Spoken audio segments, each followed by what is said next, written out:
Secretary Kristi Noem on Tuesday called out members of Congress for assaulting law enforcement officers during a heated altercation outside a Newark, New Jersey immigration detention center last week. Fox's Chad Pergram asked House Minority Leader Hakeem Jeffries about it, and here's what he had to say. What happens if they were to go and arrest these members, or if they would try to sanction them here in the House of Representatives? They'll find out. It's a red line. It's very clear. First of all, I think that the so-called Homeland Security spokesperson is a joke. And so there are clear lines that they just dare not cross. Fox's Dana Perino says, what does that even mean? First of all, I hate when people say so-called. She is called the spokesperson. That is her title. She earned the title. She has the job. You can disagree with her, but but when you see the video and you see ICE agents being aggressively pushed and physically touched, he's talking about a red line. That's the line. I know. That's the line. But again, I also say that this facility has been open since 2014. No one ever went to visit it until all of a sudden. I do think they want to get arrested, and maybe they should be. And those charges go forward, then I do think then the committee assignment, that's up for grabs. Wisconsin Judge Hannah Dugan has been indicted by a federal grand jury on charges she helped a violent illegal alien evade arrest. Here's Homeland Security Secretary Kristi Noem. I'm grateful that the judicial system recognized that she let down the court, let down the country, let down the authority that her position held, and that she will be held accountable for it. So I think that was a great decision coming forward to recognize that nobody can facilitate breaking the law. We shouldn't be able to allow that in this country, and we need to make sure that even judges are held accountable for the actions that they take. Missouri Republican Senator Josh Hawley calls the indictment a victory for law and order. It is outrageous for a sitting judge to be trying to obstruct justice in the United States of America. That's what this individual was doing. I'm tired of these judges all across the country acting like they're above the law. On day 2 of his Middle East trip, President Donald Trump is indicating that he wants to renew relations with Syria and suggested the possibility of working with Iran, but only if they cut ties to terrorism and halt their nuclear program. And there's more. The president also noted the U.S.'s unwavering commitment to a lasting cessation of hostilities in Gaza. But that cannot happen as long as Gaza's leaders take delight in raping, torturing, and murdering innocent people. Ultimately, all hostages of all nationalities must be released. The American missionary who was kidnapped during church services in South Africa is telling his story, and God is in every part of it. A little over a month ago, Josh Sullivan was preaching at a church in Motherwell, South Africa, when armed men walked in and grabbed him and his wife, Megan. She tells Fox News she thought they were after her. I prepared for him to take me or to kill me. I knew one of those two things was about to happen, and so I just started praying. But then at the last second, my guy threw me down, and Josh's guy took him instead. The Sullivans can tell their story to Fox News because Josh was miraculously rescued 6 days later. But in true missionary fashion, he saw the kidnapping as an opportunity. 2 of the men were there the entire time. And one of them was evil to me, would say evil things to me. I was able to tell them about the death and burial, resurrection of Jesus Christ, why I'm here, giving them the gospel.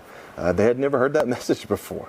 Let's hope the message stuck, because as Fox's Madison Scarpino reports, the kidnappers did not have long to live after police who were looking for Sullivan took a wrong turn and stumbled onto the car he and his captors were in. The men with him sprung out and got into a gun battle with police. All the suspects were killed and Sullivan was rescued. He says police only found him after taking a wrong turn. Whether you're a believer, non-believer, that doesn't matter. What happened to us, what happened to me was a miracle from God. I'm Steve Jordahl. More news available online at afn.net and download the AFN mobile app for your Apple or Android device. I'm Rusty Pugh. Hey, have you considered becoming a Great Commission partner? If you do, you'll be joining others who believe like you and are determined to defend against those who want to destroy God's institution of the family. You'll also receive some great benefits, like full access to AFA Stream, a monthly subscription to our magazine, access to exclusive donor events, and more as our thanks for your support. Please stop by afr.net/donate today for all the details. afr.net/donate.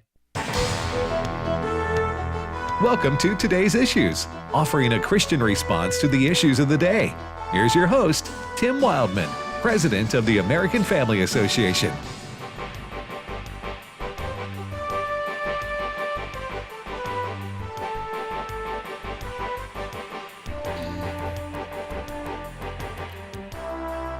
Good morning, everyone, and welcome to today's Issues on the American Family Radio Network. Today's Issues, the name of this program.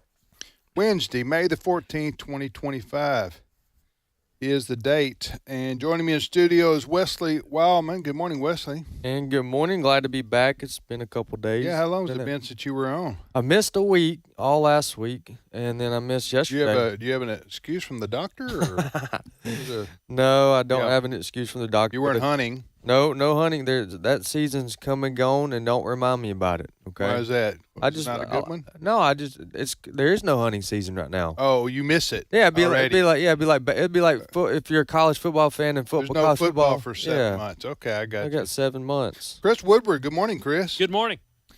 And Ray Pritchard. Good morning, Brother Ray. Well, good morning, Tim. How are you doing today? Everything's good.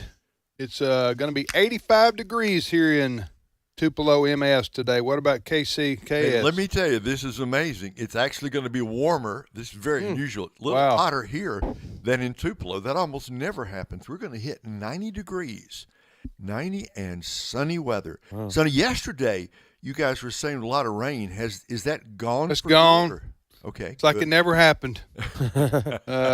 No, Mississippi, well, and the southeastern part of the United States in general receives more rain than any other region of the country. I don't know if that's Gulf moisture or what, but we get about 58 to 60 inches of rain annually in the state, and that would be true of Alabama, Louisiana, So so it rains in the springtime. It rains a lot. Mm-hmm. It rains a lot here, but hey, it greens everything up, right? That's good. That's right. It gets the golf courses ready. So That's you can right. Go out and play 18 holes. But it seems like in August we get 0. Mm-hmm. I mean, it's like that's right. You know what I'm saying? It's so humid. Yeah. Well, you grew up in Alabama, right? Yes, sir. Yes, sir. And, August is a good time to be in the mountains. Go to the lake. Right. That is true. That's a true thing.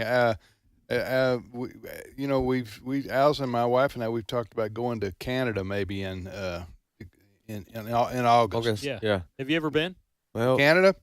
Yes, I've been to Montreal. Okay. I highly recommend the Canadian side of Niagara Falls. If you're in that part, I have been. Yeah, I have been take there. the time to see the Canadian side. It's more picturesque than what you see in America. Yeah. Well, with those with families that have kids in schools, you're stuck if you're in the South because school starts. Mm-hmm.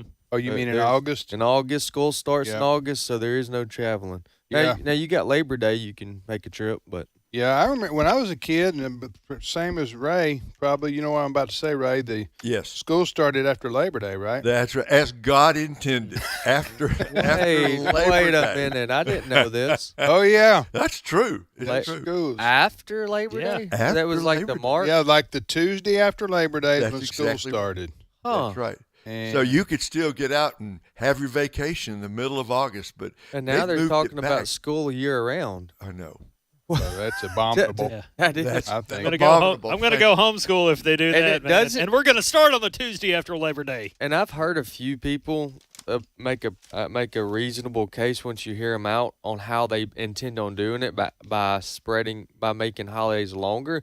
But the Sure. problem is that the advertisement of year-round school, you have to advertise it differently, Right. because that is a no-show. Right. Even though I don't go to school anymore, I'm going to speak on behalf Right. of the Of kids that students can't everywhere. speak for themselves. Yeah. No.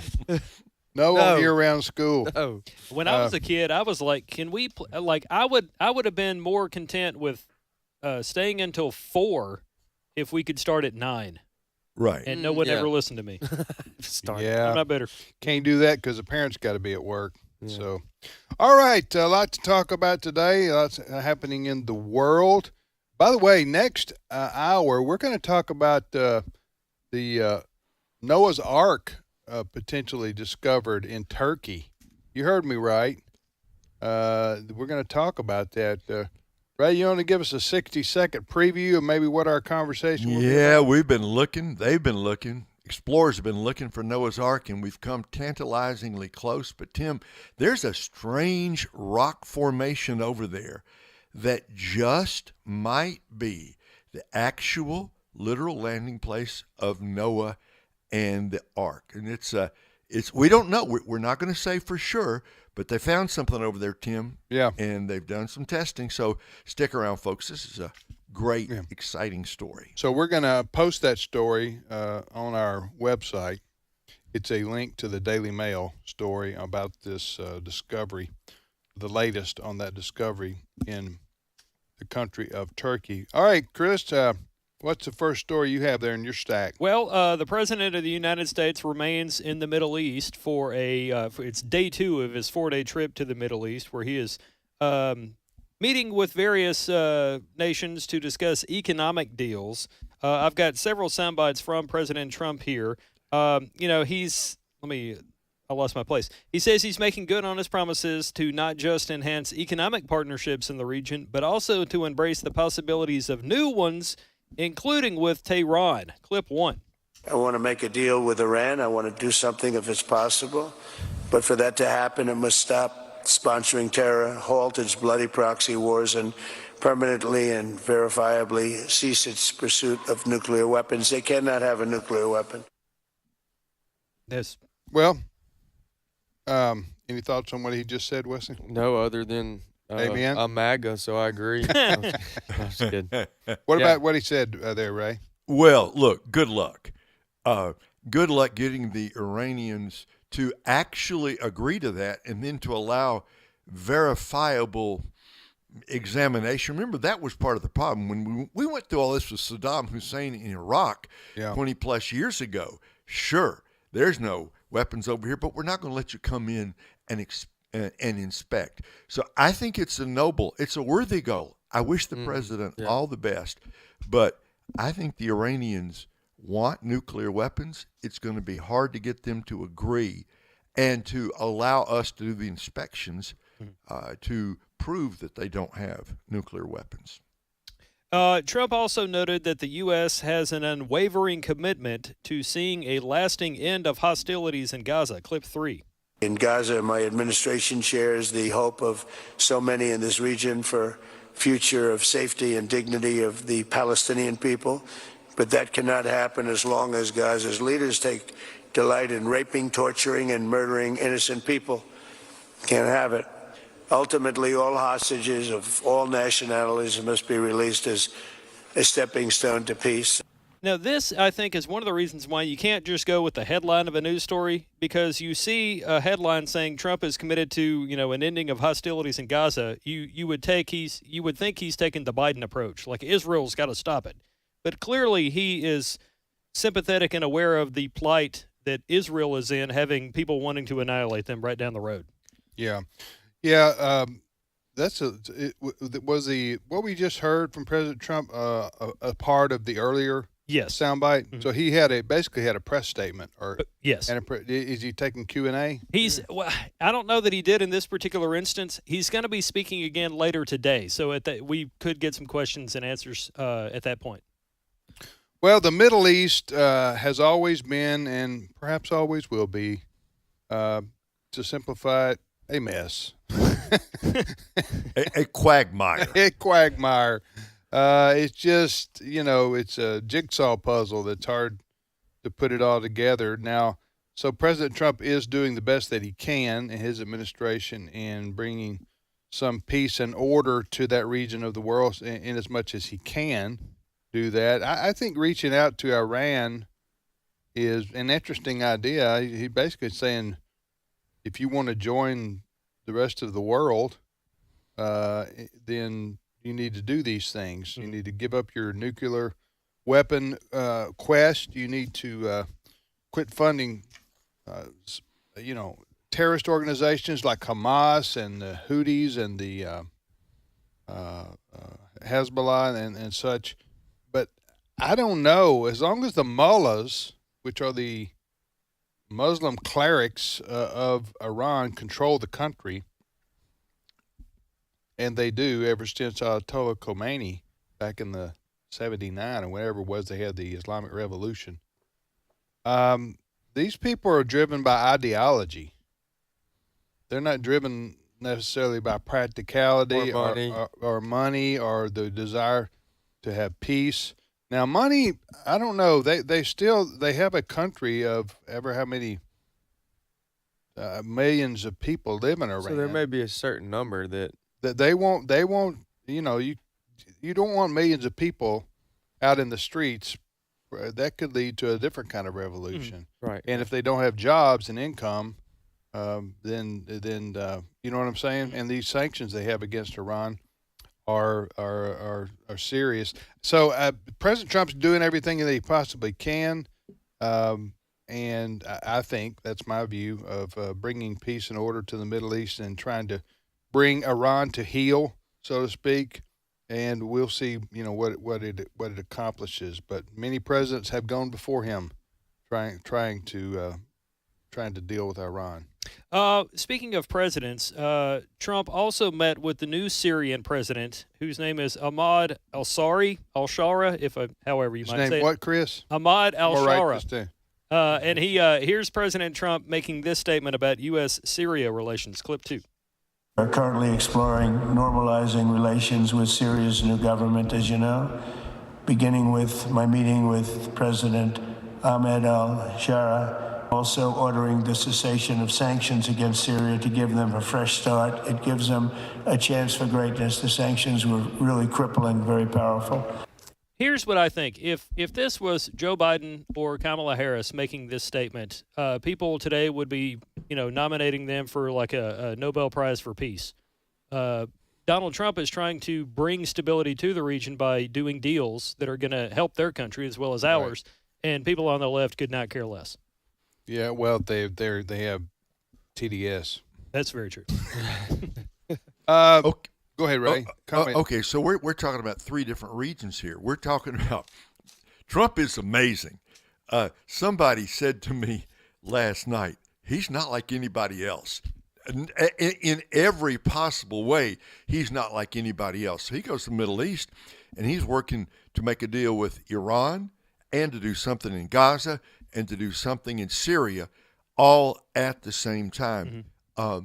Of those three right now, I think doing something in Gaza is the most difficult because Hamas is still, they've been bloodied and beaten, but they're still in control there. That's the hardest one. I think where he can make the most progress may be in Syria, which we have in other programs over the years, we've called it a kind of snake pit what to do in Syria. I think it's a pretty good move. Lift the sanctions. You got the new leadership over there. Let's see what happens. Mm-hmm. Iran, I would put number 2 in the possibility. And Gaza, everybody, we're going to have to be patient. That's a long-term project. Yeah. But God bless the president. Yeah. He's trying to make a deal on every possible side at the same time. Yeah, not to mention the country he's in there, Saudi Arabia. Right. Dealing with them as well. But, so is this a 4-day trip, you say? Yes. Go ahead, Wesley. I was going to ask, it's drilling down on Gaza. I like the drilling down part since we're talking about Saudi Arabia. Yeah, you like that. Yeah. It was unintended pun. Right. There you go. And that was a pun, by the way. It was a pun. Ed's not here Ed's not here to tell you it wasn't. That's right. Or me, it wasn't. At what point is it, because we're coming up on, it's been coming up on 3 years on the Gaza attack? Yeah. Okay, so at what point is it year 5, 6, 7, 8, or a decade? Do you just go in? Because the reason is it mine. Correct me if I'm wrong, but is it not because of the hostages that is now delayed the complete takeover? Right? Is that it? Israel has been continuing on now, as I understand it. With their control, trying to do everything they can to, and they basically have operating control of Gaza. Okay. And that they can bomb whatever they want to. They can go into anywhere they want to with their military presence. So what keeps them from finishing the job and just completely eliminating? Well, you got to kill a bunch of people. Okay, other than military people, that's what I'm talking about. You can't distinguish the two. It's very difficult to do. That's part of the problem, isn't it, Ray? Remember, the civilians are mixed in with the terrorists. Before 2005, Israel had direct control of Gaza, and they voluntarily gave it up because it's not tenable for Gaza. I don't think is ever going to become a part of the nation of Israel. I think what they want, Wesley, is what they've got right now, operational control. I think the problem is not on the military side, it's on the civilian or political side, that the next step is to get an Arab government in there that is not Hamas related. Right. Okay. Yeah. How do you do that? Right. That's what they're trying to figure out. Okay. Right now. And it's very, very difficult, very, very complex. And you've got to I think you've got to find a way to break the control of Hamas over the people of Gaza. Mm-hmm. And it's very difficult to do because the Hamas runs Gaza kind of like the mafia runs the neighborhood. Okay, and so if your family bucks them, then your family gets knocked off one by one. Yeah, and it teaches everybody else in the neighborhood you better. That's not metaphorically. That's where the mafia really operated back in the day. Mm-hmm. In a lot of American big cities, namely Chicago, New York, for example. So, but it's very intimidating. Nobody else is going to say anything critical of the mob because they don't want their family visited. So it's the same type thing in Gaza with Hamas. So it makes it very difficult to break their stronghold and their control. And they raise their children over there, sadly, to hate the Jews from the time they're 1 year old. Mm-hmm. You know, we've seen videos of that in their education system. Yeah, so it's but anyway, Yep. So you have to deal with Hamas with force, and that's what Israel's doing. And when they do that, sadly, sometimes innocent women and children die, are injured because Israel has to fight an urban war, basically, because the Hamas hides behind mosques and hospitals, and they blend in with the population, and the general population makes it very difficult for they're not like an army that come out with their uniforms on and say, here we are, we're ready to fight you. They don't do that. They do guerrilla warfare. They do terrorist activities like they did on October the 7th. Was that 2023? When yes, was that? That's right. 2023. So you're listening to Today's Issues on American Family Radio. President Donald Trump is in the Middle East for another 2 days. Where does he go next? Does he leave Saudi Arabia today? This 4-day trek includes stops in the UAE. I think he's even going to have some talks with the people in Qatar, the folks that want to donate him a big plane. Is it Qatar or Qatar, Ray? Qatar. That's what you hear it said a couple different ways. I'm glad Fred isn't here. That's right. If Fred calls it Qatar, I call it Qatar. Yeah. Go ahead. Ray, I couldn't tell if you did that on purpose. Some people say, Qatar and like it's Carter sauce. You hear guitar. Guitar. Guitar. Yeah. Guitar. Yeah. So anyway, those are all Yes. Arab nations, UAE, Qatar, Saudi Arabia, he's basically dealing with what's the country wanting to give him that big $400 million airplane? The one that people mispronounce, possibly. Yeah, Qatar. What's the any news on that? Well, he is still saying it's completely fine, and there's nothing wrong with this deal. But even people like Rand Paul, It's not a deal, though. I don't know about that. You mean a deal in the general sense? Like a gift. This country is wanting to give him a gift, but I don't think he can take it as president. I think he's going to have to either give it. They're not giving it to him personally, right? No, it's not like Mr. Trump is going to fly the plane home himself. Right. He himself said it would be a gift to the Defense Department, which he does oversee. I don't see anything wrong with that. Now, he can't accept a gift like that on a personal level because it would. I think there are laws forbidding that for government officials, congressmen, senators, so forth, because you don't want to be perceived as taking a gift in return for a favor that you otherwise wouldn't get from the president. On the question that you asked, is there any updates? About a half hour ago, the headline reads, Trump announces a $200 billion Boeing deal with Qatar and he signed that agreement today, Wednesday, to purchase 160 jets from a U.S. manufacturer. Good Boeing. night. 160 jets, like commercial, or did they say? Reads. I understand it to be commercial. That's a lot of jets. That's like a whole fleet. But there are. What are the airlines over there that operate? There's the United Arab Emirates. They have their own. Emirates. Right. You see them at Right, Emirati. Emirati. Right, and there's a Qatar Airways. Okay. Right. Yeah, there is. Is there a Saudi Airways? I don't know what. There's an Air Arabia. Okay, that might be. So there's a lot of countries One with from Kuwait with airline fleets over there. So what President Trump has said that Qatar is going to buy planes from an American company, namely Boeing. Here, right? That's right. $200 billion worth, 160 jets. Yeah, it's good news for Boeing. Yeah, and for the American economy. Mm-hmm. Go ahead, Chris. Well, this trip has sparked some wild conspiracy theories. Has it? Yes, it has. So yesterday, or during this trip, there was a photo opportunity to where the president was handed a cup of coffee along with other members of his cabinet that made this trip. And Trump, not being a coffee drinker, he likes Diet Coke. Trump just sits there awkwardly, not really knowing what to do. And so that launched a whole bunch of conspiracy theories on X, formerly known as Twitter, on why he isn't drinking the coffee. One person said that they believe Trump didn't swallow the drink over assassination fears. Could be possible poison, this person says. Secret Service tells him not to consume anything given to him without being tested first. And then a whole bunch of people just started weighing in after that. Who don't trust the Saudis? Was Vance there with when it Vance? That was with him, or was that Rubio? I see Rubio. Rubio, okay. Rubio is the one. The guy to his left, I didn't get a good look at him. Rubio. So Rubio. Just to set the scene here, you have the President of the United States with the Saudi leader. Yes. Right. And which we're not going to try to pronounce his name again. We've already tried. He's the, what do they call him?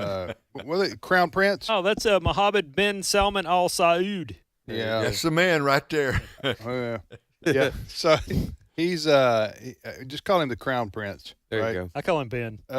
So he's they're having this ceremonial tea / coffee, I guess, where they bring it out and all of them are supposed to partake of it, and President Trump doesn't. Right. Well, he holds it.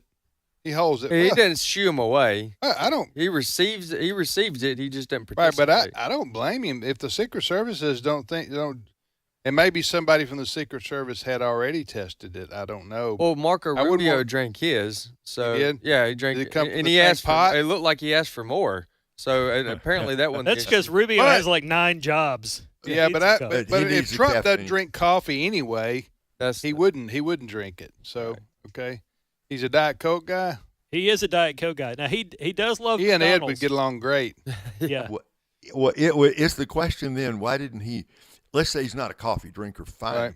So wouldn't he have at least lifted it up to his mouth to Did he? to take a sip? I do not. I'm see, just asking. I don't think so. All we have is this where he's awkwardly holding the cup and saucer in his hand as he's. Yeah. I saw that. I Ben. saw the video. He just sat there. He didn't do anything disrespectful. He just didn't participate in He it. just didn't do anything. Right, he just held the coffee cup. That was a pretty pitiful looking coffee cup. It was, For- yeah, well, it was like an Yeah, espresso. but they say It's that's an espresso, really, yeah. really strong. Really strong. Like Well, Probably run a tractor you would in their cup. expect a coffee cup by the Crown Prince of Saudi yeah, Arabia. be made out of gold or something. Yeah, I'm That's something right. more opulent than a Dixie cup.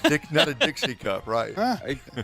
The Dixie cup was smaller than a Dixie cup. It was a little shot glass. It does look like made one of of those paper. uni office A things. shot glass. Not that I know what that is. But we've heard. Yeah, we've heard. So a friend of mine I said. saw a picture on the internet. We'll be back momentarily with more of today's issues on the American Family Radio Network.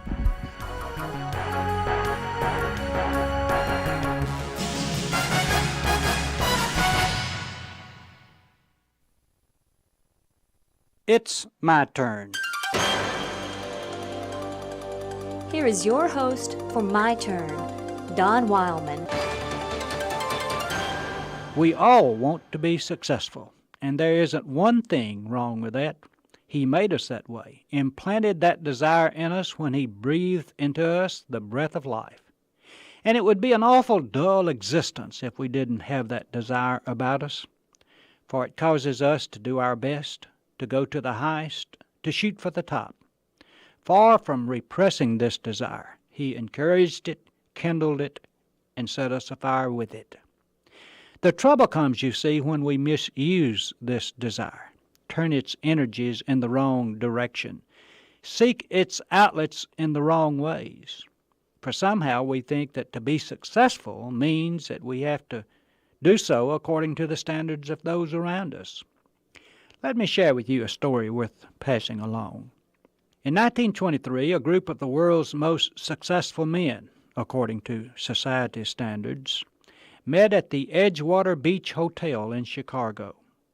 Among those present were the president of the largest independent steel company, the president of the largest utility company, the greatest wheat speculator, the president of the New York Stock Exchange, a member of the president's cabinet, the greatest bear on Wall Street, the head of the world's greatest monopoly, and the president of the Bank of International Settlements.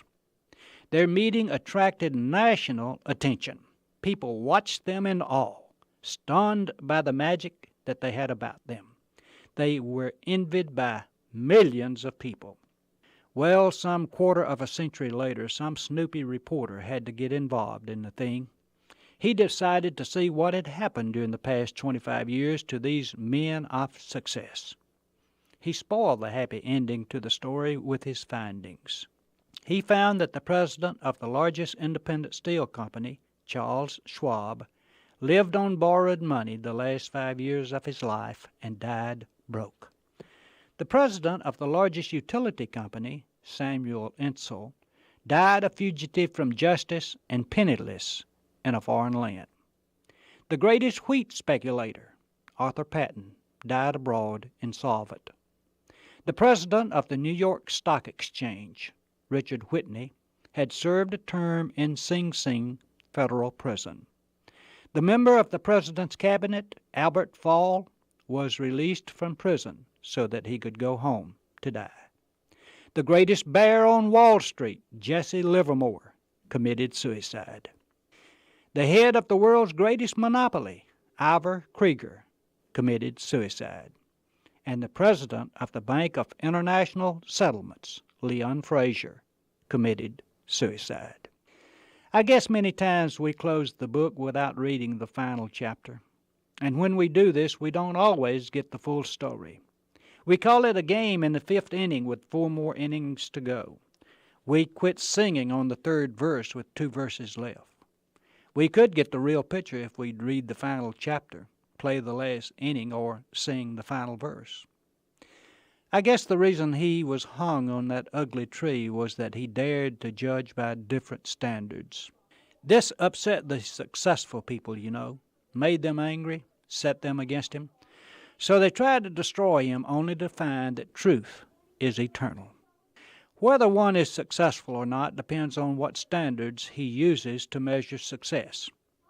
That's the reason he wasn't impressed by their definition. He had a better one. And you know something? He still does. This has been My Turn with Don Wildmon, a production of the American Family Association. Jesus said, "Let the little children come to me, and do not hinder them, for the kingdom of heaven belongs to such as these." Matthew 19:14. American Family Radio. This is today's issues. Email your comments to comments@afr.net. Past broadcasts of today's issues are available for listening and viewing in the archive at afr.net. Now, back to more of today's issues.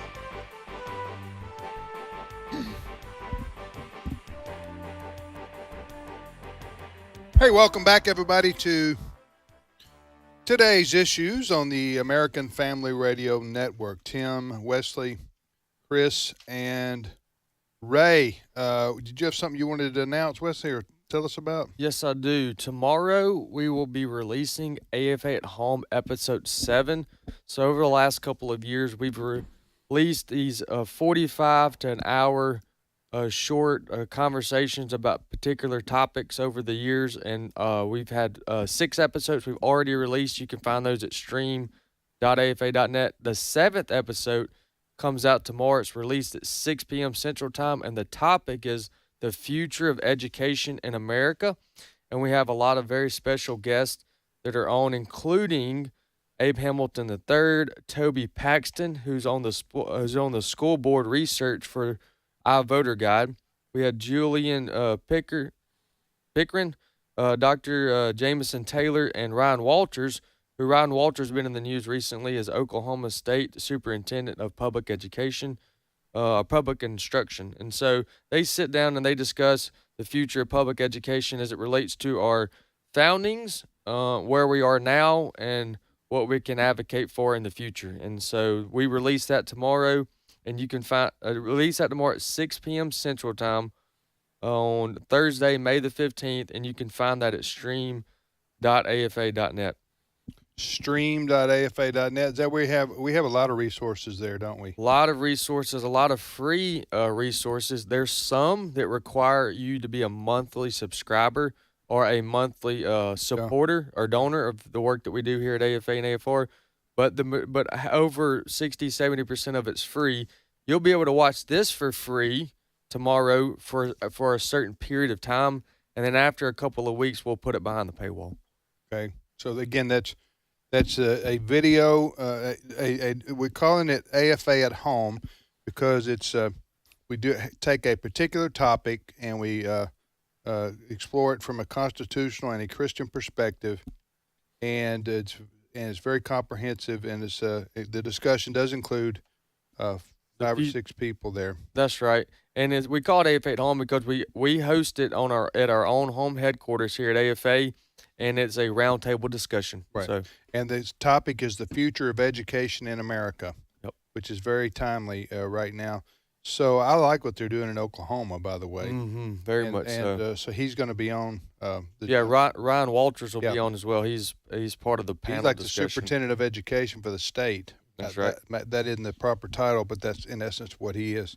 Yep. A lot of good stuff. So where do you go to watch this? Is streamed? That's right. We're gonna release it tomorrow. Okay. It's called semi-live because we have recorded it, but we're gonna release it, and people will get to watch it live for the first time tomorrow at 6 p.m. Central Time. Recorded live before an audience, a living audience. That's right. Recorded live. Stream.afa.net. Oh, he's like that. Recorded live. Recorded for a live audience. So, what other kind of audience is there? Right. Recorded before a bunch of dead people. Right here, we got it. Sorry, that was inappropriate. I shouldn't have said that. All right, so we are now going to talk to one of the folks who are on this video, Abraham Hamilton III, who's General Counsel for AFA here and host of the Hamilton Corner. Heard each afternoon on American Family Radio. Abe's show airs from 5 to 6 o'clock Central Time. The Hamilton Corner. It's easily confused with, All Things Considered on NPR, because Abe he just has that monotone personality that he operates under. Abe, good morning to you. Good morning. I just lied right there. Oh, here's how Abe. That's him. That's yeah. Here's how Abe starts out. Hey, Abraham Hamilton III. And off we go. And Abe gets wound up. Yeah. Abe gets wound up on some topics, and there you go. That's the Hamilton Corner. Yes, right. But and it's his corner. It's his corner, so he can do it. That's right. He can do what he wants to. Good morning to you, brother. Good morning. Hey, but by the way, what was your role in this video that Wesley's talking about? I contributed to the conversation, as you know, and many others know that I'm a homeschool dad. So I offered a perspective from a homeschool family concerning where homeschooling fits in the panoply of education for America's future. America's future. How many children do you homeschool? We have 6 children that we are actively educating at home right now. Grades what to what, if you had to grade? My oldest just aced his algebra final exam just yesterday. Nice. Actually, he's in a hybrid, kind of a 9th, 10th grade, and all the way down to kindergarten with my 3-year-old. We joked about this earlier about some of the schools considering going to year-round school, and we had some fun with that. Do y'all do year-round school since you are homeschooled, or do you actually? Yeah, we've actually always done year-round. We do a lighter load in the summer months, but we do continue with instruction in the summer months. Just don't tell your kids what you're doing, right? The year round. Yeah. I'm joking because the joke was earlier is that if you promote it as year-round school, nobody don't call it that. Yeah, no, we don't call it that. That's right. Because everybody needs a break, right? Yeah, our children say, "Yeah, this is our break. We're just doing 2 or 3 subjects." That's right. That's it. I like it. Let me ask you this: homeschooling has just exploded the last 20 years, hasn't it, Abe? Yeah. Yes, it has. It has. Do you know the numbers or anything, or do you? Well, in some states there's no reporting requirements, and so that's some of the things that the regressives hate, that they don't know exactly how many people are doing it. But you have seen the numbers swell quite exponentially, and really one of the driving things was during the COVID lockdown time period, when a lot of the people who were enrolled in public schools were finally getting to see what their children were being taught, and they were like, "Wait a minute, I didn't want my children to learn this." And so being at home gave them many people their first taste of instructing their own children, and some of them said, "Man, we really, really like this," and so had chosen to continue that on even out beyond the COVID lockdown period. Okay, Abe, I had you on the topic I really want to discuss with you today is President Trump has been blocked at some of his efforts to reverse Joe Biden's millions of people came here into our country illegally. We didn't know who they were. We did know a lot of them were gang members, and cartels began to have operations here in the United States. We all know the numbers, like 10 to 15 million people who came here during Joe Biden's 4 years. It was just basically he put a "y'all come" sign out from around the world, and boy, did they ever. Why he did that, we all have speculations, why he reversed everything President Trump had put in place in his first 4 years. But now President Trump, as he promised during his campaign, is trying to deport especially the criminals, and some of these judges, federal judges, I guess mostly, I don't know how many of them have been trying to. Some of them, the liberal judges, two of them, two judges that I know, maybe 3, trying to block the president from deportation, from deporting these folks. Where does that stand today? Because there was a ruling yesterday. Yeah, so you're right. A couple federal district court judges have, I guess, anointed themselves king. They're still federal judges. I mean, it's yeah. Yeah, they're federal judges, and they have made rulings that thwart the Trump administration's agenda with deportation. But you had a ruling yesterday from the United States District Court for let me get the right district, for the Western District of Pennsylvania. Judge Stephanie Haynes that ruled in the opposite direction, and specifically what Judge Haynes ruled is that President Trump can utilize the Alien Enemies Act to deport illegal aliens, and specifically in reference to Tren de Aragua members who have Tren de Aragua has been identified. What is that for people who don't know? They've heard that, but so Tren de Aragua is a gang that originates from Venezuela that the United States government has also deemed as a foreign terrorist organization, and these are the people. Many people saw the reports of the Denver and the Colorado apartment complexes that were taken over by armed illegal immigrants. Well, those were members of the Tren de Aragua gang.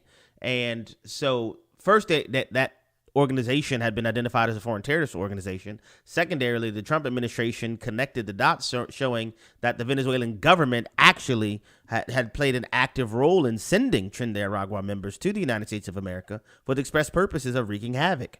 And so President Trump employed the Alien Enemies Act, which I think it's important for listeners to know is not the exclusive mechanism for deporting illegal aliens. It is one of several tools that are available to do so. But Judge Haynes ruled yesterday that the Trump administration can use the Alien Enemies Act to deport foreign terrorist organization members, specifically Tren de Aragua members from our country. Let me ask you this, and then Ray may have a question. But, sometimes when Democrats, liberals, progressives, labels that are interchangeable there in a lot of respects, but they do things that make me scratch my head, and I say, whose side are you on? Okay, and oftentimes they do this, and you have violent criminals who are being deported. Okay, and you wonder, and then the Democrats scream bloody murder and say, no, this shouldn't happen without due process. And you just wonder, or they let them out the back door. Yeah. Are these like these two judges that we've talked about here, who want to fight against ICE and let the criminals step out the back door of a courtroom? Not figuratively, literally. Literally, that's not a right. metaphor or an allegorical expression. Yeah. That literally happened. And so that happened in Wisconsin. In fact, that judge has been charged now by a grand jury. Now, it's a big deal in the state of Wisconsin. A state judge that I just want to. Can I? Yeah, I know. You mean the grand jury? For the grand. So for those who didn't hear, this state judge had a criminal in her courtroom, and he was a foreigner. I mean, he was an illegal alien in the courtroom. Who had been previously deported, by the way. Yeah, had been previously deported. He's back in the U.S.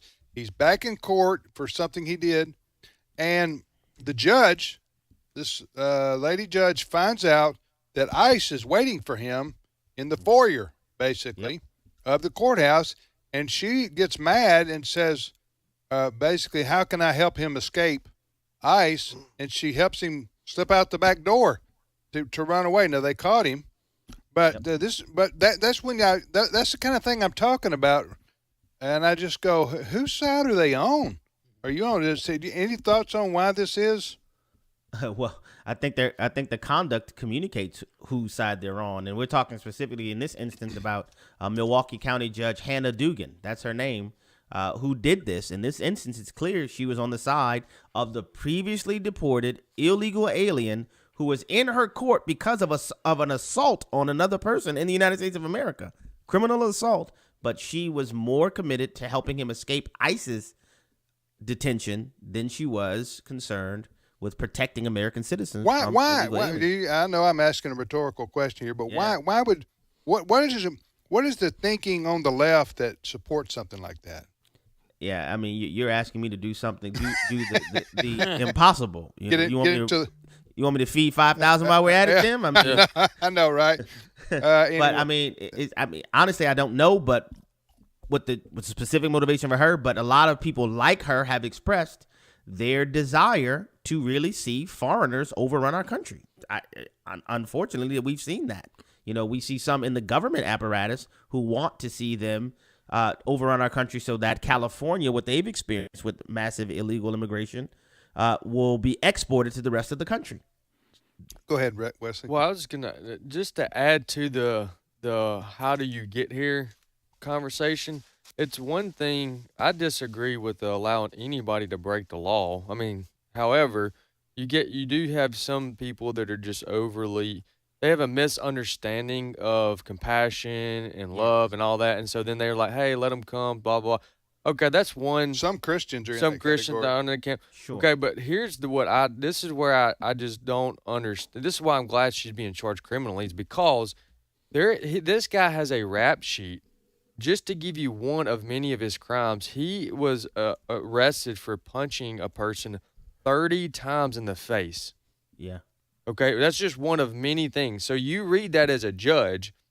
This is not the 10% of the examples of the family that came over that was trying to escape poverty. Right. This is the guy who has beaten someone and been deported already once.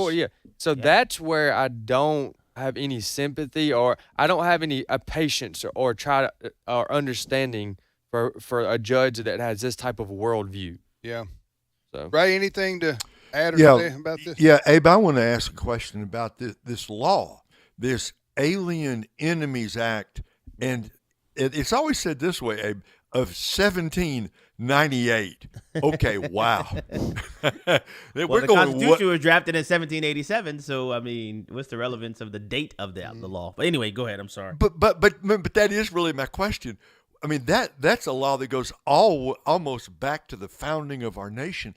What's the background of what was going on in 1798 that made them pass this Alien Enemies Act, and what's the controversy involved in applying that act to what Mr. Trump is doing, deporting these criminal aliens? Well, I'll start with the last question first. The controversy, like we've been talking, there's an energetic contingent in our country that is willing to, I'll say, endure illegal entrance into our nation of various migrants, but they don't want to see them deported. When the bottom line is for misplaced compassion, a displaced empathy, that they really feel duty bound to be the haven for the world. There's some people that have that posture. So the controversy is that, well, we don't want you to deport people. Now, going back, I mean, to the founding era, you have several things that were happening. I mean, following the Revolutionary War, many people who study history, that the tensions with Great Britain and things didn't immediately end at that point. You had the War of 1812 that followed thereafter. And so you had, efforts to really have people who appeared to be friendly to America that were actually hostiles, that were trying to come to the United States to subvert her from the inside. You recall even when the presidential residence was burned from the inside. That was an act that took place by a foreign power working with domestic agents who were functioning within an espionage context. And so Congress recognized that and passed this statute to provide an expedited mechanism to have these types of people, once identified, removed from our country. All right, you're listening to Today's Issues. What's coming up on the Hamilton Corner this afternoon? One of the things that I'm planning to talk about, which is not the biggest thing, but it just shows the true colors once again, that you have, for example, the Democrat Party that seems to be very undemocratic. You might remember that once Joe Biden announced he was stepping out of the race, they didn't have any primaries, anything. You said, right. Kamala Harris is the nominee with no anything. Where a similar thing has happened. You remember David Hogg, the guy who was going on this anti-gun tirade. Well, the DNC elected him to be vice chair of their party. And then after he was duly elected, the Democrat Party says, nah, you know what? We don't think you should have that position. And just removed him. Just unilaterally removed him, overturned the votes of their party members. And it just once again shows that, are they truly a Democratic body? Do they really care about the will of the people? And it's another exercise of an undemocratic display by the proverbial Democrat Party. All right. Well, have a good afternoon, and we will talk to you soon, Abe. I will do my best with my NPR. Yeah. There you go. All things considered with That's Abraham Hamilton III, who is dispatched. Salutations and greetings, one and all. All right. Thank you, Abe. All right. Thank you. If you want a passionate take on the news of the day, from a biblical worldview, tune in to Abraham Hamilton III every afternoon at 5 o'clock for the Hamilton Corner. You're listening to Today's Issues. We got about 6 or 7 minutes. What do you got there, Chris? Well, I want to direct everybody's attention after the show to AFN.net, because on AFN.net we have a story of a new undercover investigation of Planned Parenthood. To set this up, let me say this. Lila Rose of Live Action coordinated an undercover investigation of Planned Parenthood, which does abortions, of course, but they also are involved in things like cross-sex hormones for minors. And Lila pretended to be a minor, and she called various Planned Parenthoods around the country to confirm that Planned Parenthood is very easily handing out cross-sex hormones to minors like candy. Clip 8. Hi, my name's Sophia. I'm just trying to schedule some gender-affirming care. I really just want to be able to get some testosterone to start my journey. So we just have to start by booking your initial appointment so you can come in to see one of our providers. Are you over 18? No, I'm 16. You're good to be seen here then, 16 and older. Perfect. Okay, good. You're okay to do it for minors? Yes, you can legally get hormones under 18. How old are you? 16. I know my mom has to come in with me. And does she have to be in there the whole time? Like, how does that work? Because I don't know if I'm comfortable with that. At some point of the appointment, maybe she doesn't have to be in the examining room with you. You said I could do it virtually? Yeah, you can do it virtually. Now, she's pretending to be a minor seeking what is she seeking? Cross-sex hormones. What does that do? That's what people are saying helps somebody so-called transition to the opposite sex. Okay, like it suppresses testosterone for a male or boosts estrogen for a male. I don't know how. Correct. That's what you're talking about. She's saying that she's telling these Planned Parenthood workers that she is a girl who wants to become a boy. And they're saying that basically those examples she gave right there, they're saying it doesn't matter that you're a minor. Mm-hmm. We'll even do it virtually. Your parent doesn't have to be in the room the entire time. All these crazy things. She used the age 16, right? I wonder if she she'll go back and do 14. Yeah. What is she trying to prove? Well, she's trying to prove that this is the reason why we need to, in their words, defund Planned Parenthood, because not only are they killing hundreds of thousands of babies on an annual basis, they're also basically helping mutilate children, change their bodies, alter their bodies. Planned Parenthood. Yeah, they are the leading provider of abortions in America. Of course, they help people plan for parenthood too. Right? Right. No, they're in the abortion business. That's right. And now they'll claim they do some services like I don't know, breast cancer prevention or whatever they say, but that's not where they make their money. Right. They make their money killing the unborn and assisting in the mutilation of especially these teenage girls, especially. They make their money that way. They're a dark and evil and demonic organization. And would to God, let me say this different way. Would that the Republican senators would, I don't want to say what just popped in my mind, so I won't say it that way. Yeah. Would that the Republican senators got the courage to do what on the campaign trail say they're going to do, which is to defund this monstrously evil organization. Now, in our coverage of this at AFN.net, we also interviewed Dr. Michael New. He's with the Charlotte Lozier Institute, and he went over Planned Parenthood's latest annual report and found that while they are doing more abortions, all the other health services that they claim to be helping people with, those things are down. For example, cancer screenings fell by over 8%, primary care visits fell by over 13%, and UTI treatments fell by over 45%. So what does that mean? Planned Parenthood is killing more babies and doing fewer health care services at taxpayer expense, which is why New and Lila Rose and AFA Action and a whole bunch of groups say we need to defund Planned Parenthood. The source you just quoted from is from American Family News. That's AFN.net. So is that going to be on the front page? It is on the front page right now, and I posted it on our Facebook page. That is a story that you will not hear today on NPR.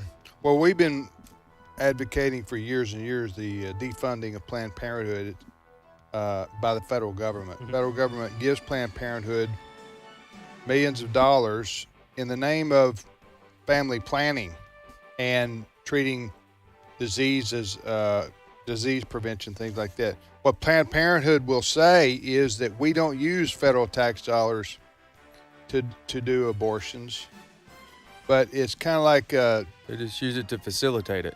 Yeah, they try to separate the bank account and say that we don't use it for abortions when, in fact, it's just one big operation. It helps them keep the light on so they can do the abortion. Right. Money is fungible. Yeah. So I agree with Ray.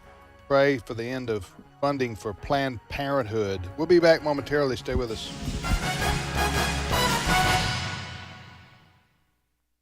The views and opinions expressed in this broadcast may not necessarily reflect those of the American Family Association or American Family Radio. Faith, family, freedom. American Family Radio. How do you choose to stay informed? Sure, you can find all kinds of sources for information and commentary, but when you want them from a Christian perspective, turn to The Stand. Whether you choose to read the online blog or get the print version delivered to your mailbox, you can rest assured you'll receive factual news and biblically sound commentary. Find out more today at afa.net/The Stand. This is American Family Radio, a listener-supported ministry of the American Family Association.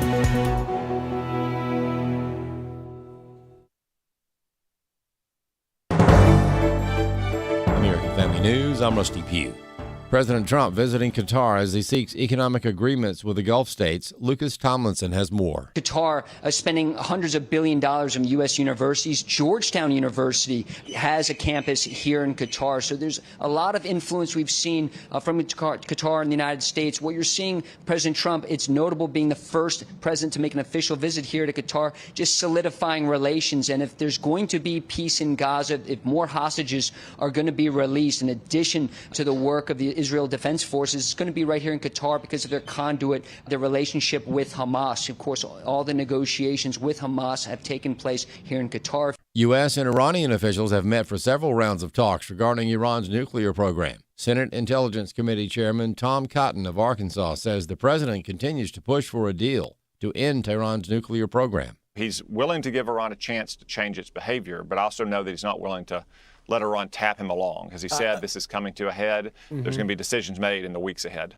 Transportation Secretary Sean Duffy testifying before Congress amid air traffic control system failures at Newark Liberty International Airport. Grady Trimble has more from Capitol Hill. I spoke with Transportation Secretary Sean Duffy on his way into that hearing, and on Newark specifically, he says he doesn't want to overpromise and underdeliver, but he says he's feeling pretty confident about the changes that they've made at that airport by assembling a task force and replacing old copper lines with fiber optics. He says you can't just flip a switch and get things up and running, but he feels pretty optimistic about progress being made there. Today in this hearing, Secretary Duffy is expected to ask for more funding for the FAA, both in President Trump's budget proposal and to do that overhaul of the air traffic control system that he announced last week.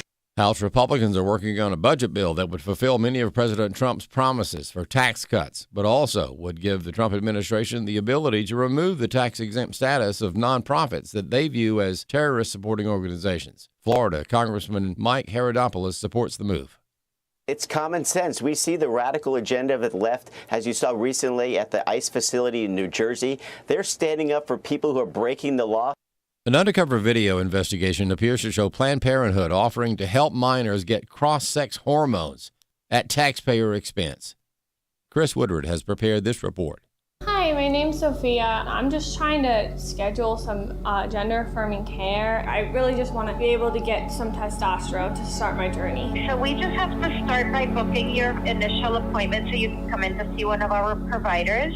Are you over 18? No, I'm 16. You're good to be seen here then. That is but a portion of the video from Live Action, which involves an employee of the organization posing as a minor and calling different Planned Parenthoods to ask about getting cross-sex hormones. In many cases, the undercover operative was told she could go ahead and begin the process, even though she just decided to go through this in recent days. One Planned Parenthood staffer told the undercover operative that her mother did not have to be with her the whole time. Another said that this could be done virtually. Meanwhile, no therapy or record of therapy was needed prior to getting the hormones. This is not the first time Live Action has done an undercover report, but it is the first one that specifically looks at Planned Parenthood through the lens of gender manipulation or trans healthcare, as some describe. Noah Brandt of Live Action. Planned Parenthood is killing babies, and we also know that Planned Parenthood is mutilating children, older children who are already born, but putting them on really challenging paths that can ultimately sterilize them and harm them for the rest of their lives via cross-sex hormones. We encourage people to watch and share and call their member of Congress and urge them to defund Planned Parenthood. I'm Chris Woodward. Stocks are wavering on Wall Street and holding on to gains they made earlier in the week. The S&P 500 was little changed. The Dow Jones Industrial Average edged up 52 points, and the Nasdaq Composite was up 0.3%. Inflation cooled for a third straight month in April. More news available online at afn.net and download the AFN mobile app for your Apple or Android device. I'm Rusty P. Some chances come along once in a lifetime. When they do, you've got to be ready. AFA Action's Center for Judicial Renewal has such a chance to help the Trump administration make good choices, nominating men and women as Supreme Court justices and other federal judges. Your gift helps make that possible, and we'll give you a free Bible study by Stephen McDowell, God's Blueprint for Life, Liberty, and Property, as a thank you gift. Visit afaaction.net today. afaaction.net. Today's Issues continues on AFR with your host, Tim Wildmon, President of the American Family Association.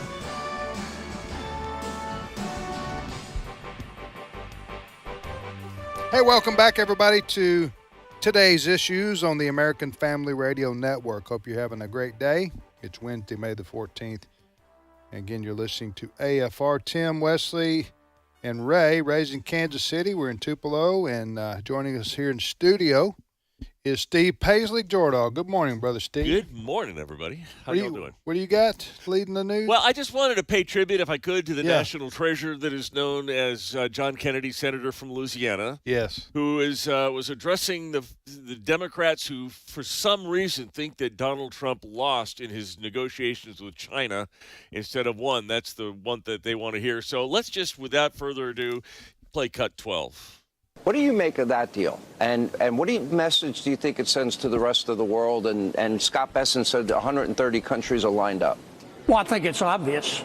Unless you're the reason that your parents drank, you see that it was a big victory, not just for President Trump, but for America.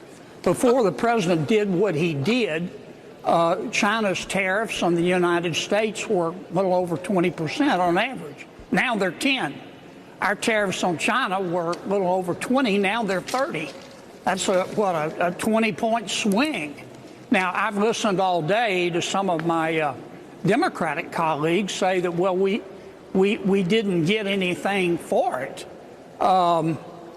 If you believe that, I'm not saying you're the dumbest person in the world, but you better hope the dumbest person in the world doesn't die. Who was this? That's John Kennedy. Senator from Louisiana. Yes. He's like the Will Rogers of the Senate. Yes. He became my new favorite for today. Yeah, he's always got a quip, and it's a quotable clip for us here on today. He might not be the dumbest person in the world, but he better hope the dumbest person in the world doesn't die. Yeah. He says it in a way too, where you're processing. He just say that before he moves on to the next one. Yeah, and you know what part of the country he's from too. That's it's right. Pretty clear. That's right. All right. All right. Now Ray was setting this up an hour ago. We were teasing it. I heard this topic. Yeah. What we're going to discuss. Go ahead. So I'm always fascinated when we hear in the news different things that they discover that kind of set the Bible apart as not only historically accurate, but cannily accurate, very accurate. As a history book, a lot of people who are not Christians and don't claim any faith, they use the Bible as an archaeological book. It's so reliable. And the latest edition, they think they have found in the mountain regions in Turkey near a mount called Ararat, that is still called Ararat, a massive vessel, something buried in the ground. This is the Durupinar Formation is what they're calling this. And they've taken some ground-penetrating radar, and they've found what they think could possibly be Noah's Ark. This has been a place that has been talked about, Ray, for a long time, decades, I guess, as a possible resting site for Noah's Ark. What do you make about with this latest discovery? Well, number one, where did Noah's Ark land? It's very interesting what the book of Genesis says, because we ought to go back and get to the foundation here. This is Genesis chapter 8, verse 4. On the 17th day of the 7th month, the ark came to rest on, and this is the key point, Tim, on the mountains, plural, of Ararat. Now, there is a mountain in eastern Turkey, way over by the border with, with Armenia. But right there near the border is this vast mountain we know today as Mount Ararat. It's always been known that way. The Hebrew text says the mountains, plural, of Ararat. So let's just say the ark came to rest somewhere, either on literal Mount Ararat or on one of the mountains nearby in that region. Okay, so that's the setup. So Steve, what else do we know? Well, they've detected what appears to be a 13-foot tunnel running the length of this with this ground penetrating radar. They have found what they think are 3 different levels, which, despite the number of stairs I climbed in Tennessee when I went to the Ark Encounter, I think they have like 20 different levels. Kentucky, yeah. Sorry. They have the Bible says 3 levels, and that's what they're finding there. So the ark is supposed to be 300 cubits by 50 cubits by 30 cubits, about 515 by 86 by 52, and that's about the same dimensions that they're finding in this Duru Pinar formation.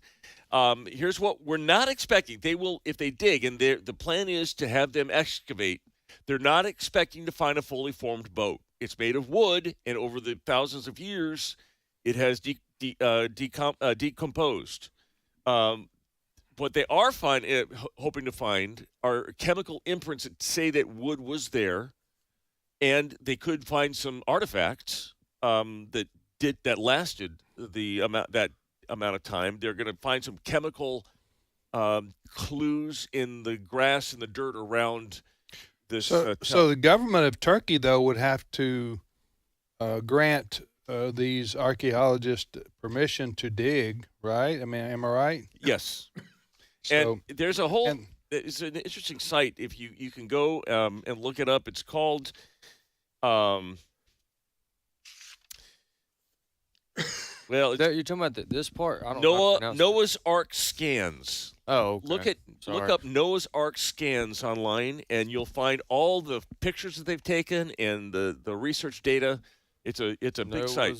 Noah's Ark scans. Wesley, you've been to the Ark. In fact, we're going again with a bunch of AFA listeners. Again, when are you going? We're going. This is the Ark replica, not the actual Ark. That's right. Yeah, we're not going to Turkey. You're not going to Turkey. No. You're going. This is the Answers in Genesis. That's Ken right. Ham. This is their project. It's in Hebron, Kentucky. You've been 3 or 4 times, right? I have. We're going again. We go annually with listeners from American Family Radio, and we're going October the 30th and 31st. What do you do? Year. We have in the afternoons. We have a speaker and time of fellowship and hanging out together and eating. During the daytime, we're going to visit 2 sites. So day 1, we're going to visit the Creation Museum, and day 2, we're going to visit the Ark Encounter. So, and you can find out all the details of that, and you can sign up for our trip at afa.net/events, afa.net/events. Now, y'all usually fill up for that. That's right. It'll fill up. Yes, sir. Wait, couple, 200 or 300 folks? Say 200 people. 200 people need you stop. That's right. Yes. And then you have buses to get around, right? Yes, sir. Well, it's a wonderful. Everything's planned out. Everything's organized, planned out, and you'll get to see for what we're describing here of what they think they have found. The real Ark. The real Ark in Turkey. There's a replica of it with the same dimensions as you described. Yeah, and many floors. Yeah, many floors. Yeah. I'm sure it's faithful to what the scripture says. They probably have a floor that's like the roof. You would have Noah would have been able to walk on the top of the boat. This is covered, right. So it's. So Ray, what do you say when if somebody says, "Come on, man, an ark with a bunch of animals on there, 2 by 2, and the world floods, and these are the only people left," and that's a nice little children's story and makes for a colorful book, but that's a fairy tale. What do you say? Well, first of all, I just say read the Bible for yourself. The people who make those kind of comments almost never have read the book of Genesis. Right, true. They've almost never read what Jesus said as it was in the days of Noah. They've almost never read what Peter said in 2 Peter chapter 3. what's obvious to me is not just that the Bible teaches there was Noah, there was an ark, and there was a worldwide flood, but that the Bible is absolutely consistent. And it's very clear to me that when you read the words of Jesus, they don't even make any sense unless you say that Jesus himself, the Son of God, believed in the literal truthfulness of the story of Noah and the ark, because he said, as it was in the days of Noah, so it shall be. And go all the way to 2 Peter, you can see it there too. So the Bible is completely consistent. That's one thing to say. The second thing to say is, if you want to know how it's possible, I got to say this about, when was it? Maybe it was last summer. Yeah, it was last summer. Marlene and I were in up around Lexington visiting Marlene's brother and sister-in-law, and we had a couple of hours. We didn't have long enough, Wes. We didn't have as long as your team is going to have, but we drove up there and we saw the big ark, the Ark Encounter, and it is one of the most, I've been around the world. I've never seen anything as stunning, as incredible as the ark, the replica of what the ark was. I think if you go there and see it, I'm not saying it'll make you believe. If you don't want to believe, you just won't believe. Sure. But it'll certainly convince you that what the story as recorded in the Bible, what is recorded there, that it actually really did happen. So to circle back around, Tim, to this article, are we saying that this very strange formation, are we saying that's where Noah's Ark landed and that it was buried for all these several thousands of years? No. And I think the people who are doing the research, they aren't saying that. But what they are saying, Steve can correct me here, I think what they are saying is there's a remarkable resemblance. If you use this ground-penetrating radar, there's something down there that does not appear to be, quote, a normal geological formation. It appears to be something man-made that's calcified or ossified, whatever the word is, down there. Fossilized is the word they're using. Okay, thank you. Fossilized. There's something down there, and it might be the remains, the fossilized remains of what once was Noah's Ark. And wouldn't that be an incredible find in this skeptical, God-doubting age? It would be. This site I put you all to, noahsarkscans.com, has links to Answers in Genesis. So cool. they're all in one. Yeah. Again, Wesley, AFA at the Ark, which y'all will be going in October, and you'll be taking a group to visit both the Ark and the Creation Museum, and you're going to have some special speakers like from Answers in Genesis and so forth, right? That is correct. We are going to have Dr. Georgia Purdom. She has been with us the last couple of years. She does a phenomenal job. Dr. Georgia Purdom, and we also have Dr. Danny Faulkner. Both of those are professors or teachers or on staff there at Answers in Genesis, and they'll come and this they're doing this special for our group. So this is not a. How do you register? So you only got room for 200, and you're going to be full. That's right. And I don't know. I haven't got a count in a while, but I know that it's filling up if it's not already full. And you can go to afa.net/events. That's afa.net/events. If I could just make a couple comments on your question to Ray, and then we can move on to the next topic. But when I went to the quick answer that I would give is look at the evidence that we do have instead of speculating on what we don't have. Because when I went to Answers in Genesis and went to the Ark, two of the things that stood out to me the most that I wanted answers for as it relates to being able to give a good reason for the defense and the hope that I have in me, and that's that there's a significant difference between kinds and species and animals. And so you can find out, I found out there that for the question of like, well, there's so many different types of animals, how do you get them all on one boat? Well, you can get multiple species from a few different kinds of animals. I'm not going to go any further than that because I don't want to mess up the. I have some follow-up questions for you. Okay. So in addition to that, another thing that I discovered that was very helpful for me is that when you think of putting animals on a boat, you also think of animals at their full size, when in reality, who's to say that they can't be a baby version? Or a small version. Yeah, smaller version. A puppy versus a dog. Yeah. As it relates to taking up space. And Right. so Androgen Genesis does a phenomenal job of helping you think They critically explain. through They don't run from the questions. the difficult ones, right? Right. That's Those are the two most common ones that I hear as far as objections or criticisms to the ark. Look! If I'm going to have an ark, Wesley, I want a baby hippo. I That's don't want some Oh, monstrous hippo on my boat. Yeah, that's right. You know, it's amazing. You go to that place in Kentucky, and from the parking lot, you can see it, right? That's right. Yes. And you think, wow, that looks big. And then you realize it's over a mile Away. away That's from the right. parking Yes. lot. Yes. It's right. massive. Yeah. Wow. Yeah. Well, also there's a guy there named Ken Ham, Mm-hmm. and Dedicated when you his life go to this. well, he talks funny. Have you ever heard him? Yeah, he does. Yeah. If you see him, tell him Tim said hello. Says the guy from Mississippi. And listen to him talk. Right. I know, right? Ken's a friend. I don't see him often, but we've been friends for a long time, and he's a native Australian. Yeah. Mm-hmm. That's why I referenced his funny talk. All right, you're listening to Today's Issues on the American Family Radio Network. Next story. All right. We have learned that Elon Musk is leaving his responsibilities at Doge. Some say he's run the course and he's done what he said he's going to do. He's also, his car company is in a bit of a trouble because of the political blowback that he's getting. This would be Tesla.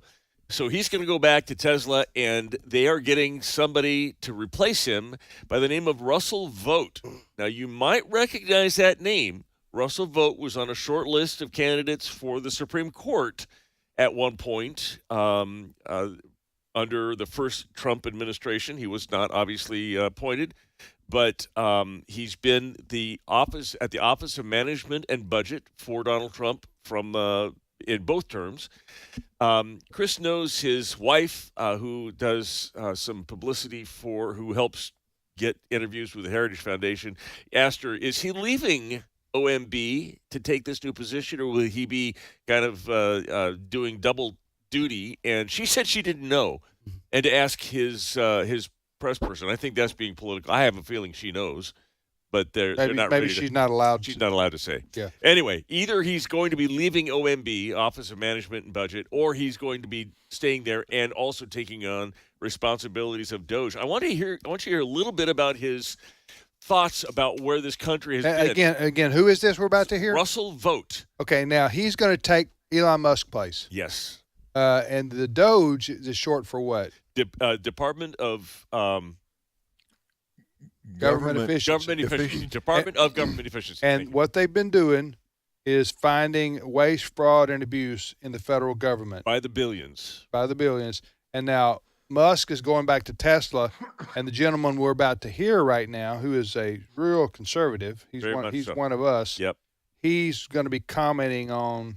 He's about to comment on what? He was asked about the state of the conservative state versus the liberal state. I got you. He's asked about different.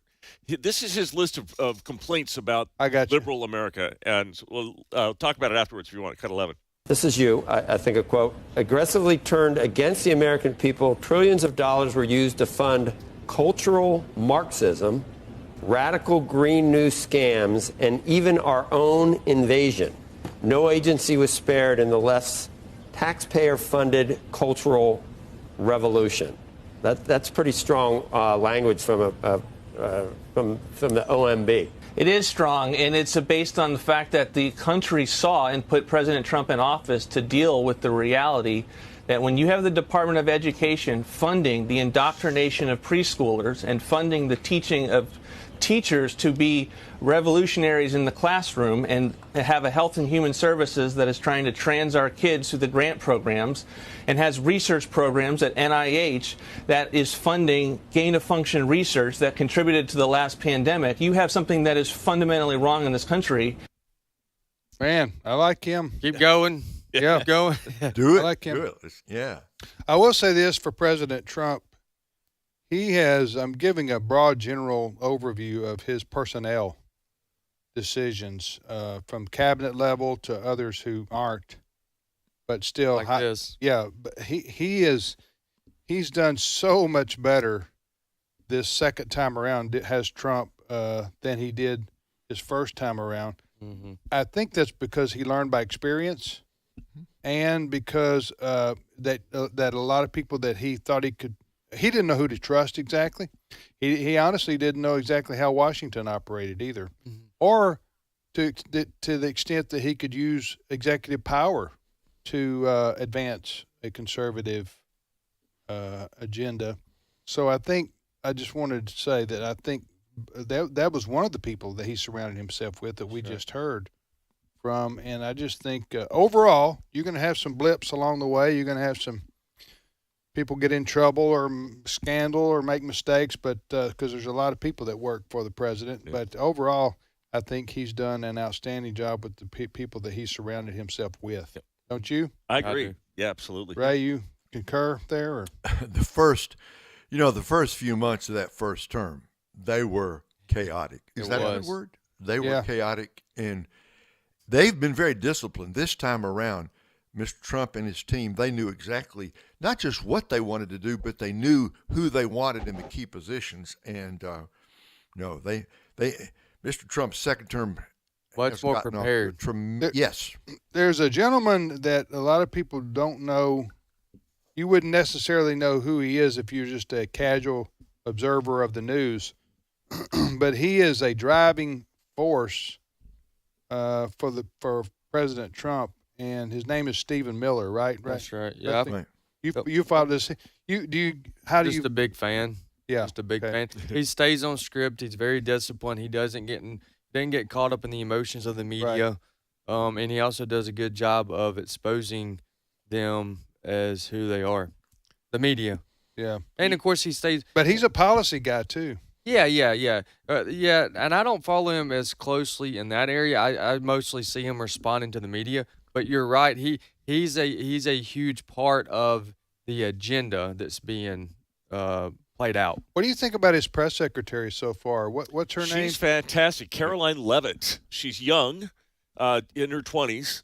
And she just seems to have an ability to, it seems extemporaneous when she talks. She doesn't be looking at her notes all the time, but she just knows her stuff. Everything that she says has been vetted, I'm sure, that she runs it by the president. What can we say about this? She talks and she gives to the press. Her job is to represent the president, and boy, does she do a good job of it. And especially after 4 years of the Biden press secretary. Circle back, and then there was Jen Psaki, and then there's KJP. Yep, Karine Jean-Pierre. Karine Jean-Pierre, you'll have to check. DHI. Karine Jean-Pierre was famous for telling reporters, "I don't know, go check with somebody else." Right. Basically, in essence, that's what she would say. Yep. Or she wanted to be clear. Yes. Karine and she never was. She wanted to be clear. And then she never was. So anyway, Whatever happened to her, by the way? Where'd she? Usually they leave and go get a talk show somewhere. I don't think she has. I don't think she'd be a really good candidate for it. Much like Jen Psaki did. Jen Psaki did, but she was fairly well spoken. I don't know that Karine Jean-Pierre has a lot to say. That's can carry a TV show. I don't think she's got that kind of a talent in her. Yeah. I'm just saying. I don't want to be mean, but I know. Hey, as we leave, Major League Baseball has reinstated Pete Rose and all the members of the Black Sox. Right, Shoeless Joe Jackson. Shoeless Joe Jackson is now reinstated in baseball. They will be eligible to be voted on for the Hall of Fame if writers so choose to put them in. Well, we'll see how that goes. Yeah. Tim, are you voting? How are you voting if you have a ballot? If you had a ballot. For Pete Rose, I don't know too much about Shoeless Joe Jackson's story. I do know he got involved in a scandal. I would vote for Pete Rose to be in the Hall of Fame because I think he was punished enough. Yes. In his life for betting on his own team. He did lie about that for a long time. I know he did wrong there, but I just think he was punished enough. The guy had 4,200 hits. I say it's time to put him in. If you want to put him in with an asterisk beside his name, that's fine, but he deserves to be in the Baseball Hall of Fame. We'll be back tomorrow. Have a great day, everybody.